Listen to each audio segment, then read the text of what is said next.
Dear students अस्सलाम वालेकुम। आज का हमारा जो टॉपिक है उसमें हमने आईयूपैक नॉमेनक्लेचर स्टडी करनी है किन की, अल्केन्स की। ठीक है जी, स्टार्ट करते हैं। देखिए, नॉमेनक्लेचर जो आईयूपैक नॉमेनक्लेचर होती है, इसमें हमने जब भी किसी कंपाउंड का नाम लिखना हो तो उसके लिए डिफरेंट रूल्स होते हैं, स्टेप वाइज वो रूल्स अप्लाई करने होते हैं और इस तरीके से हम उस कंपाउंड का नाम लिख सकते हैं। ठीक है, इनमें से सबसे अहम बात देखें, कोई शॉर्टकट भी बताना पड़ेगा आप लोगों को, और तो उसमें से तो इन रूल्स जो कि बहुत सारे लिखे हैं, इनमें से जो सबसे अहम रूल्स हैं जो कि बेसिक रूल्स हैं वो पहले 3 रूल्स हैं। ठीक है जी, पहले 3 या बहुत हुआ तो 4 रूल्स। ये मेन रूल्स अगर आपको पता होगा तो आप इंशाल्लाह किसी भी कंपाउंड की नॉमेनक्लेचर आसानी से लिख सकते हैं। बाकी सारे हेल्पिंग रूल्स हैं। पहला रूल क्या है, रूल बता देता हूँ आपको कि आपको कोई भी ऑर्गेनिक कंपाउंड गिवन हो, किसी भी क्लास से वो रिलेट करता हो, चाहे वो alkane, alkyne, alkyne, carboxylic acid, कोई भी कंपाउंड हो, तो हमने सबसे पहले उसमें लॉन्गेस्ट चेन सेलेक्ट करनी होती है, कार्बन चेन। तो सबसे पहले longest continuous carbon chain select की जाती है। इसी चेन की लेंथ से हमें उस कंपाउंड का पेरेंट नेम पता चलता है। क्यों? क्योंकि कंपाउंड जो होते हैं ऑर्गेनिक कंपाउंड, उनके नाम के 2 हिस्से होते हैं, एक पेरेंट नेम और एक सब्सटीट्यूएंट नेम। पेरेंट नाम बाद में लिखा जाता है और शुरू में सब्सटीट्यूएंट का नाम लिखा जाता है। ठीक है जी। तो फर्स्ट करें, हमें ये कंपाउंड जो कि एल्केन दिया गया है, इसमें लॉन्ग चेन सेलेक्ट करें तो कौन सी सेलेक्ट करेंगे? देखिए, आप तो ये समझे कि ये शायद सीधी सीधी जो है ये कार्बन की चेन जो है वो लॉन्गेस्ट है। ये भी लॉन्ग है लेकिन ये लॉन्गेस्ट नहीं है। लॉन्गेस्ट चेन कौन सी होगी? ये वाली होगी, क्योंकि इसमें कितने कार्बन है? 1 2 3 4 5 6 7, जबकि सीधी वाली 1 2 3 4 5 6 नहीं, हमने 7 वाली लॉन्ग चेन सेलेक्ट करनी है। तो इसका मतलब ये हुआ कि लॉन्गेस्ट चेन हमने सेलेक्ट करनी होगी हर दफ़ा। तो ये जो लॉन्गेस्ट चेन है, फॉर एग्जांपल ये 7 कार्बन की लॉन्गेस्ट चेन है, तो ये पेरेंट नेम हमें बता चुकी है। 7 कार्बन वाले कंपाउंड को हम कहते हैं हेप्टेन। हेप्टेन हम कहते हैं जी 7 कार्बन वाले कंपाउंड को। नेक्स्ट आप देखते हैं कि रूल नंबर 2 क्या कहता है, रूल नंबर 3 क्या कहता है। रूल नंबर 3 ये है कि हमने जो लॉन्ग चेन सेलेक्ट कर लिया, कोई भी लॉन्ग चेन हमने सेलेक्ट किया, उसके तो 2 एंड्स होंगे, एक ये वाला एंड और एक ये वाला एंड। जैसे उसका एक ये एंड है और एक ये नीचे वाला एंड है, तो हमने किसी एंड से नंबरिंग शुरू करनी है, यानी हमने उस लॉन्ग चेन की नंबरिंग करनी है। नंबरिंग किस एंड से शुरू करें? जैसे ये लॉन्ग चेन मैंने सेलेक्ट की हुई थी, तो इसमें नंबरिंग उस एंड से करनी है जिधर से सब्सटीट्यूएंट करीब पड़ता हो। जब आप एक लॉन्ग चेन सेलेक्ट करते हैं, जैसे ये लॉन्ग चेन सेलेक्ट की है, तो जो चीज़ आप सेलेक्ट नहीं करते वो सब्सटीट्यूएंट होता है। इसी तरह जो लॉन्ग चेन मैंने अभी इस में सेलेक्ट की है वो ये सीधी है, तो फिर ये जो कार्बन है, यानी ये जो मिथाइल है, ये कौन होगा? सब्सटीट्यूएंट होगा। तो ये सब्सटीट्यूएंट इस एंड से ज़्यादा करीब पड़ता है, इस एंड से चूँकि ये ज़्यादा करीब पड़ता है, तो इस एंड से नंबरिंग शुरू करेंगे 1 2 3 4 5 एंड 6। तो नंबरिंग मैंने राइट साइड से की, लेफ्ट साइड से नहीं करनी, क्योंकि ये लेफ्ट साइड से सब्सटीट्यूएंट बहुत दूर पड़ता है। तो सब्सटीट्यूएंट जिधर से करीब हो, नंबरिंग उधर से करनी है। रूल नंबर 4 ये कहता है कि जब आपने लॉन्ग चेन सेलेक्ट कर ली, सब्सटीट्यूएंट का भी पता चल गया कि वो मिथाइल है। फॉर एग्जांपल, जैसे ये लॉन्ग चेन मैंने सेलेक्ट किया तो इसमें 5 कार्बन है, तो 5 कार्बन को पेंटेन कहते हैं। ये तो पेरेंट चेन का पेरेंट नेम पता चल गया हमें। तो फिर जो सब्सटीट्यूएंट है, जो लॉन्ग चेन का ऐसा नहीं है, वो सब्सटीट्यूएंट होता है। वो सब्सटीट्यूएंट जो है वो क्या होगा, उसका नाम हम पेरेंट नेम से पहले लिख देंगे। देखिए, मैंने ये कंपाउंड में नाम लिखकर आपको बता दिया कि ये जो सब्सटीट्यूएंट मिथाइल था, इसका नाम पेरेंट नेम से पहले लिख दिया गया।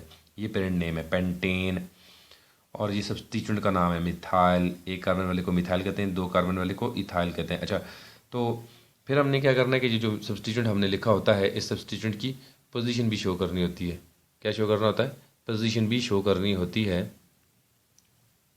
इसकी पोजीशन फिर हमने शो की, ये कार्बन नंबर 2 के ऊपर अटैच हुआ था, इसलिए हमने इसका नाम क्या रख दिया? 2 मिथाइल पेंटेन।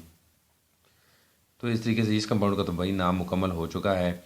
इन्हीं 2 रूल्स की, 3 रूल्स की मदद से चलें बाकी के रूल भी डिस्कस करते हैं। कि फर्स्ट करें, हमारे पास एक लॉन्ग चेन है, जैसे ये 6 कार्बन की लॉन्ग चेन है, इस पर तो 2 सब्सटीट्यूएंट मौजूद हैं, एक मिथाइल है और एक इथाइल है। ये तो 2 मुख्तलिफ सब्सटीट्यूएंट हैं, एक का नाम इथाइल, एक का नाम मिथाइल है। पेरेंट नेम इसका हमें पता है कि वो हेक्सेन है, तो पेरेंट नाम से पहले हमने दोनों सब्सटीट्यूएंट्स के नाम रखने होंगे, लेकिन अल्फ़ाबेटिक आर्डर में। पहले किसका नाम लिखा जाएगा? अल्फ़ाबेटिकली जो पहले आ रहा हो, ABC के लिहाज से जो पहले आ रहा हो, तो इसलिए इथाइल का नाम हमने पहले लिख दिया और उसकी पोजीशन शो कर दी। क्यों? क्योंकि वो कार्बन नंबर 4 पर अटैच था, इसलिए हमने इसको लिखा 4 इथाइल।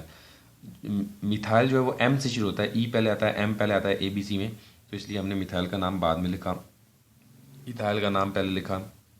तो इस कंपाउंड का नाम हमने देखा कि 4 इथाइल 2 मिथाइल हेक्सेन। हेक्सेन के इसमें पेरेंट चेन में 6 कार्बन है। मिथाइल के एक सब्स्टिट्यूट मिथाइल पर लगा, मिथाइल भी लगा हुआ है कार्बन नंबर 2 पर, और इथाइल 2 कार्बन वाला सब्स्टिट्यूट कार्बन नंबर 4 पर लगा हुआ है। तो इस तरीके से इस कंपाउंड का नाम मुकम्मल हो गया।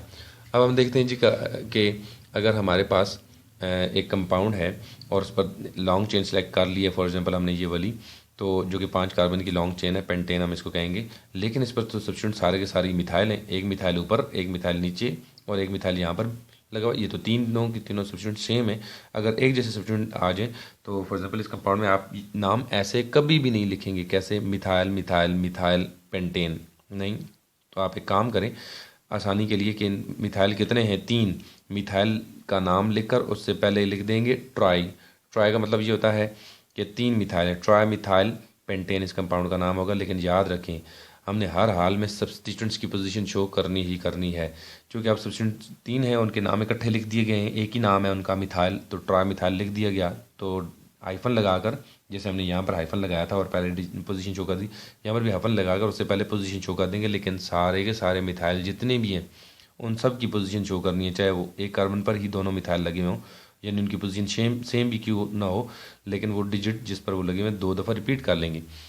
ये एक मिथाइल की पोजीशन, ये दूसरे मिथाइल की पोजीशन और ये तीसरे मिथाइल की पोजीशन, 2 2 4 ट्राई मिथाइल पेंटेन इस कंपाउंड का फिर नाम मुकम्मल हो गया। तो ये थे इसके मेन रूल्स। अब आखिरी जो 2 रूल्स हैं, ये जो रूल नंबर 7 है ये रूल नंबर 1 की हेल्प करता है। रूल नंबर 1 क्या था, select the longest continuous carbon chain, लेकिन यहाँ पर एक कन्फ्यूजन हुई थी जिसको दूर करने के लिए रूल नंबर 7 बताया जाता है कि देखें ये कार्बन की चेन कितने कार्बन की है, 7 की है, और लेकिन ये वाली कार्बन की चेन भी तो 7 कार्बन की है। ठीक हो गया। अच्छा, ये 7 कार्बन की चेन जब 2 एक जैसी इक्वल लेंथ वाली चेन्स आ जाएं, जैसे ये 7 कार्बन की चेन है, ये भी 7 कार्बन की ही चेन है, तो कौन सी लॉन्ग चेन सेलेक्ट करें, दोनों की लेंथ तो बराबर है। तो फिर याद रखें रूल नंबर 7 ये कहता है कि उस लॉन्ग चेन को आपने सेलेक्ट करना है जिस पर सब्स्टिट्यूएंट्स की तादाद ज़्यादा हो।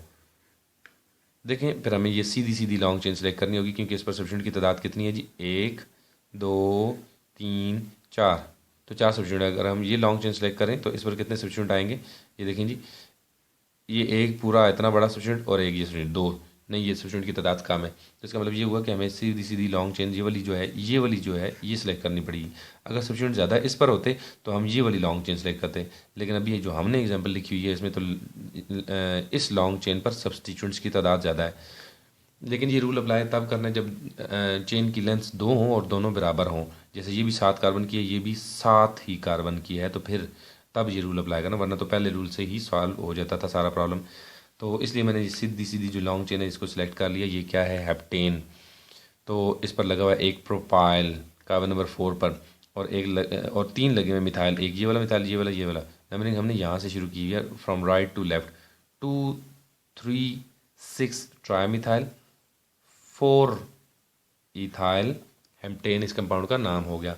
और लास्ट रूल ये है कि आपके पास फ़र्ज़ करें पहला सब्स्टिट्यूएंट जो है दोनों साइडों से बराबर लेंथ पर फासले पर मौजूद हो, जैसे इस एंड से कार्बन नंबर 2 पर मिथाइल लगा हुआ है, इस एंड से भी कार्बन नंबर 2 पर मिथाइल लगा हुआ है, तो इन कार्बन से और इन सब्स्टिट्यूएंट से तो डिसीजन नहीं हो रहा है। इससे अगला सब्स्टिट्यूएंट देखें, वो ये वाला है।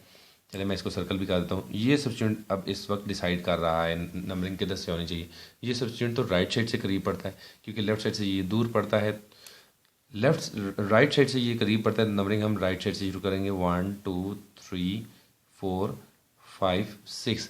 तो इस तरीके से हमने नंबरिंग जो है वो इसकी कहाँ से की है, राइट साइड से। तो इसका मतलब ये हुआ कि रूल नंबर 8 जो है वो रूल नंबर 3 की के लिए हेल्पिंग रूल हुआ, वो भी नंबरिंग के लिए था, ये भी नंबरिंग के लिए। तो स्टूडेंट्स आपने देखा कि हमने ऑर्गेनिक कंपाउंड के नाम इस तरीके से सिस्टमेटिकली रूल्स को अप्लाई करके रखने होंगे।